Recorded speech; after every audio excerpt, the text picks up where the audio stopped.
अस्सलाम वालेकुम एवरीवन, मैं हूं सिमी और आप देख रहे हैं मेरे चैनल। सरगोदा यूनिवर्सिटी का रिजल्ट आ चुका है। सप्लीमेंट्री जिनकी भी डिक्लेयर हुई है, जिनकी सप्ली आई है, जिनकी एक सप्ली है वो अपनी सप्ली की तैयारी करें, जिनकी दो है वो दो की तैयारी करें, जिनकी तीन सप्ली है वो पूरे पेपर्स की तैयारी करें, यानी कि फुल पार्ट की।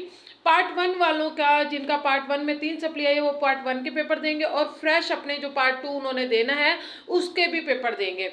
2023 सेकेंड एनुअल लिखा हुआ है अगर आप लोगों के रिजल्ट के नीचे, तो इसका मतलब है अभी ये जो एग्ज़ाम है वो जो नवंबर में होने वाले हैं उसमें आप लोग बैठेंगे पार्ट वन और टू के साथ। ठीक है, जिनका पार्ट वन क्लियर है वो पार्ट टू की तैयारी करें, जिनके पार्ट वन में सप्ली है वो सप्ली के साथ अपना पार्ट टू भी क्लियर करें।